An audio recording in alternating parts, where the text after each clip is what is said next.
Welcome to my channel খাদ্য রসিক বাঙালি। বাঙালিদের ফেভারিট খাবার কচুর শাক দিয়ে ইলিশ মাছের মাথা নিয়ে আজকে চলে এসেছি আমি রিমা, কলকাতা থেকে। তো আজকে আমার দিদি এখানে কচু শাক কাটছে। কচু শাকটাকে গাটা দিয়ে পুরো ছেলে আর বটি দিয়ে কাটছে। একটু হাতে তোমরা চাইলে তেল মাখিয়ে নিতে পারো। অনেক কচু শাক মানে একটু জলে থাকে বলে চুলকায়, আর না হলে মানে অনেক কচু শাক চুলকায় না। তো এটা ডিপেন্ড করে টোটালি কচু শাকের ওপর। তো এখানে আমি কড়াতে জল নিয়ে কচু শাকটা সিদ্ধ করে নিচ্ছি। হ্যাঁ, কচু শাকটা ভাপিয়ে নিতে হবে। এটার মধ্যে একটু নুন দিয়ে দেবে। তারপরে এখানে দেখো আমি একটা ইলিশ মাছ নিয়ে এসেছিলাম। ইলিশ মাছের আমি মাথাটা এখানে নিয়ে নুন হলুদ দিয়ে ভেজে নিয়েছি। নুন হলুদ দিয়ে ভেজে তুলে নেওয়ার পর ওই ইলিশ মাছের তেলটাতেই আমি এখানে শুকনো লঙ্কা ফোড়ন, কালো জিরে ফোড়ন আর তেজপাতা ফোড়ন দিয়ে পেঁয়াজটাকে ভেজে নিচ্ছি। পেঁয়াজটাকে ভেজে নেওয়ার পর ভালো করে একটু হালকা করে মানে লাল লাল করে ভাজতে হবে, যাতে একটা ভালো মানে টেক্সচার আসে। তো এটাকে আমি ভেজে নেওয়ার পর ততক্ষণে তোমরা আমার চ্যানেলটাকে তাড়াতাড়ি লাইক অ্যান্ড সাবস্ক্রাইব করে দাও। আর এখানে আমি মশলা করে নিচ্ছি, যার মধ্যে আমি দিয়েছি হচ্ছে আদা, কাঁচা লঙ্কা, জিরে। এইটার একটা পেস্ট আমি বানিয়ে নিয়েছি। হ্যাঁ, পেস্টটাকে আমি একটা বাটির মধ্যে ঢেলে নিলাম। এটা একটু জলটা দিয়েছিলাম আমি যাতে, কারণ অবভিয়াসলি আমাদের তো জল দিতেই হবে কষানোর সময়। আর ওই যে পেঁয়াজটা ভাজা হচ্ছিলো সেটা লাল লাল হয়ে গেছিলো, তারপরে আমি কাঁচা লঙ্কা আর একটু এক্সট্রা দিয়ে এখানে নুন হলুদ দিয়ে আর ওই মশলাটা দিয়ে কষিয়ে নিচ্ছিলাম। মশলাটা আমি প্রথমে একটু দিয়েছিলাম মানে পরিমাণ মতন, তারপরে কষানোর পর আমি এখানে আরেকবার মশলাটা ঢেলে দিলাম। হ্যাঁ, আমার মনে হচ্ছিলো যে আমার কোয়ান্টিটি ওয়াইজ একটু মশলাটা কম আছে, তাই জন্যে। তারপরে এখানে একটু স্বাদের জন্য চিনি দিয়েছিলাম। কচু শাকে একটু চিনি দিলে না ভালো লাগে। ইউজুয়ালি আমি চিনি দিই না, বাট একটু চিনি দিলে ভালো লাগে কচু শাকটা।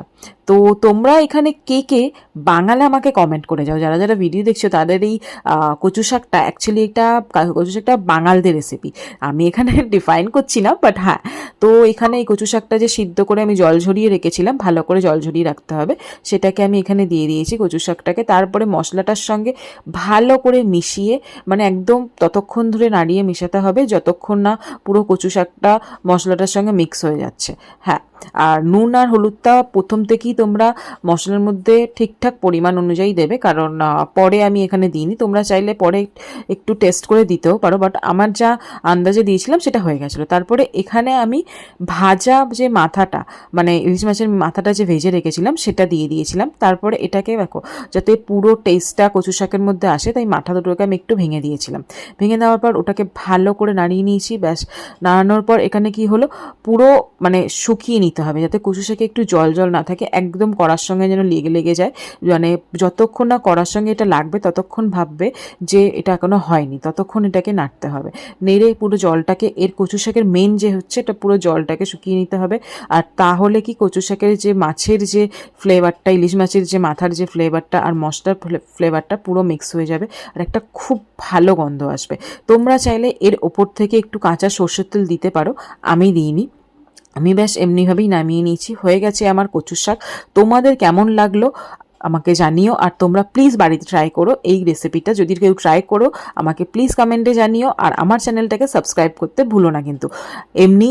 আর বেল আইকনটা একদমই প্রেস করে যাও, তাতে হবে কি আমার যে নেক্সট ভিডিও আসবে সেটা তোমাদের কাছে নোটিফিকেশন চলে আসবে। আর আমার চ্যানেলটা নতুন, অনেক অনেক ভালোবাসা দিও আমাকে, আর আমিও এমনি চেষ্টা করব তোমাদের কাছে ভালো ভালো রেসিপি নিয়ে আসার জন্য। Thank you for watching.